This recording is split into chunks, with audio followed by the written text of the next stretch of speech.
I sadly have not played Dead Rising 1 with a reporter who's covered wars, Frank West, along with his shenanigans. Main reason being that I lack a 360.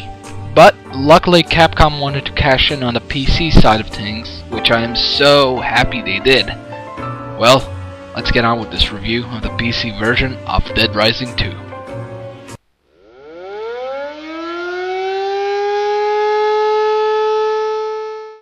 I found Dead Rising 2 story to be quite interesting. It's been 3 years since the first zombie mall outbreak in the US, and you don't play as the reporter Frank West anymore, but a brand new protagonist whose name is Chuck Green. He's an ex-motocross champion that also is pretty handy with tools. He and his zombie-bitten daughter travel the country so he can pay for his daughter Katie's Zombrex, which is a drug that expands someone's life by 12 hours before turning into a zombie. And they ended up in Forge City, where the latest episode of the reality game show Terror is Reality is being held, and soon afterwards the zombies are loose, killing and chomping people, and Chuck Green is being framed. What? In all honesty, the story got me. I actually found myself enjoying the story. It had some nice twists as you unravel the mystery of those who framed Chuck. But there was one twist near the end that I saw coming, and I think probably most of you will too.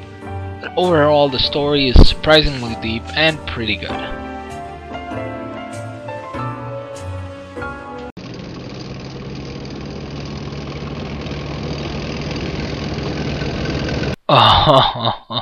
Oh yeah.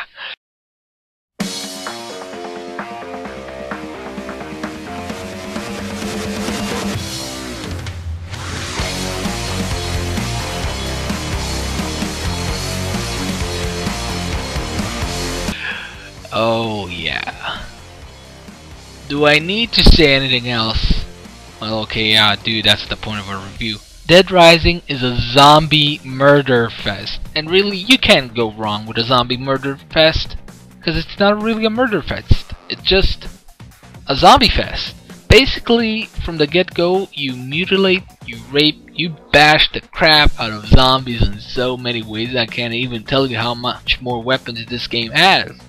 I mean, you got a football, hand grenade, you got dynamite, bows and arrows, you got lightsabers, a personal favorite. Cause, yeah, games have like 10 to 15 weapons for killing zombies. That's okay, I guess. But in Dead Rising, everything's a weapon. I really can't even tell you guys how many weapons there are, but I'm sure you'll see them in the clips. The guns in the game have been improved since the first Dead Rising, and you can actually move now with them, which definitely helps in some sticky situations.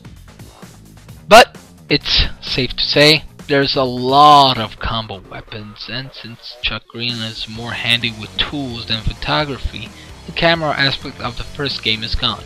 You get combo cards from survivors or by looking at movie posters, but you can make combo weapons before you get these cards, although they will be a bit weaker. You earn points by mutilating zombies rather than taking pictures, and you work your way towards level 50. I sadly sucked around the first couple of hours I played the game and I had to restart the game from scratch. But it gave me a better head start later on because I had a larger level. A larger level means more damage, health, and inventory and all that good stuff. As you will most definitely need all of that stuff later on. The first game was also notorious for its insane psychopathic bosses, which for some I felt kinda sad for them, but most of them were either psychos or jerks, really. This doesn't change much in Dead Rising 2, as they are all tough as shit. I mean, they are really tough. I died like at least 100 times to them than anything else in the entire game. Only a few were easy, but the game has a really tough time telling you how to beat them, and somehow they all move at fast lightning speed. Even the fattest of them somehow seems to be as fast as a tiger. While you can save only at toilets, it isn't completely bad, but toilets aren't always available everywhere, they're only in certain locations. So you can imagine how frustrating it is generally to lose a minimum of 10 to 15 times and move Chuck's slow ass back there again. It is so frustrating, I can't even start telling you about it. Better prepare to see a lot of loading screens as well, since every time you wish to enter a new area, you'll have to go through a loading screen, which emphasizes what I said previously. And my last general complaint is that the game lacks the ability to set up a waypoint, meaning that you'll have to check the map, and you'll check it often.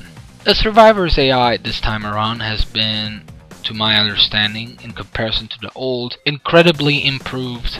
They can actually fight decently, especially if you hand them a weapon. You can tell them all to go somewhere, but most general strategies to make sure you're running first and in front of the zombies so you can draw their attention away from the survivors who just push the zombies away. I do like the fact that you can carry some survivors or even use a wheelchair to help get one survivor to a location much faster. Oddly enough, Chuck's only really fast when he's pushing something. Otherwise he's really slow, making what I just said recently even more frustrating than it needed to be. I did not like the time-based mission design. Yeah, it's unique, but for a guy like me that likes to do everything, it's extremely annoying, which makes planning ahead all the more important. Because of this, I lost almost a lot of people, but with the proper management, I managed to save all but one guy in my first playthrough. Now I have talked far too much, but let me just point out that since this is Dead Rising, Chuck can be dressed as just about anything. Two of my favorite ones being Secret Agent Chuck and Badass SWAT Cop Chuck.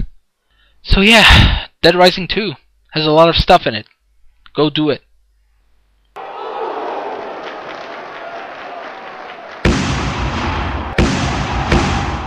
The game does look very nice and runs surprisingly nicely on my computer, especially considering how many zombies there are at any given point. There were a couple of slowdowns, but usually the game ran perfectly. The Las Vegas-like location makes the game also very colorful and rich with variety in places to visit and explore. The sound of you beating the undead with very unique weapons will be satisfying, and especially the combo weapon kills, which are always fun to watch.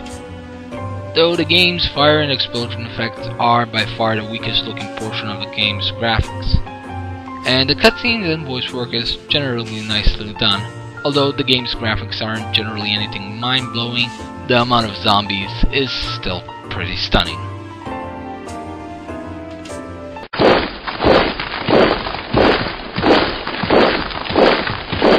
If you're looking to butcher zombies in ways far better than just shooting, although it is optional, then look no further than Dead Rising 2's Zombie Mutilation Extravaganza.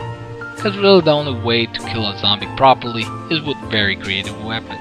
Really, even with those problems that I mentioned earlier, while frustrating, that they do not distract from the zombie killing. Once you get past the bosses, yeah, generally the bosses are the biggest complaint of the game.